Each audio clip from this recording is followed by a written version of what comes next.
कुछ दूर जाने के बाद उसे एक ट्रक दिखाई देता है जिसमें 4 नाजी सैनिक होते हैं।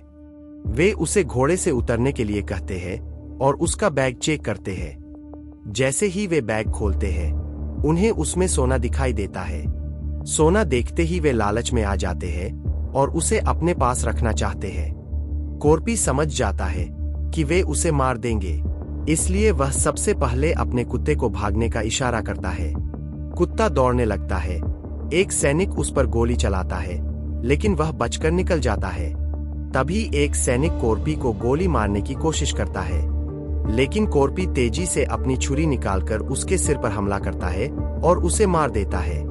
इसके बाद बाकी सैनिक उस पर हमला करते हैं, लेकिन कॉर्पी बहुत तेजी से लड़ता है। वह एक सैनिक की लाश को ढाल बनाकर गोलियों से बचता है और दूसरे सैनिक को हेलमेट से मारकर खत्म कर देता है। आखिरी सैनिक जब पीछे से उसे पकड़ता है तो कॉर्पी उसका हाथ मोड़ देता है और उसकी बंदूक से उसे गोली मार देता है। उधर ब्रूनो जब अपने 4 सैनिकों की लाशें देखता है तो उसे एक सैनिक की जेब में सोने का टुकड़ा मिलता है।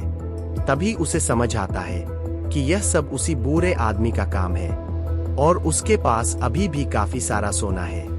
इसलिए ब्रूनो उसका पीछा करने का फैसला करता है। कुछ देर बाद वे कॉर्पी को देख लेते हैं और टैंक से उस पर गोली चलाते हैं, लेकिन कॉर्पी घोड़े की रफ्तार बढ़ाकर वहां से भाग जाता है। भागते भागते वह एक माइनफील्ड में पहुंच जाता है। नाजी सैनिक हंसने लगते हैं और कहते हैं कि अब यह बूढ़ा आदमी उड़ जाएगा। तभी उसके घोड़े का पैर एक माइन पर पड़ जाता है। जोरदार विस्फोट होता है, घोड़ा मर जाता है और कॉर्पी घायल हो जाता है।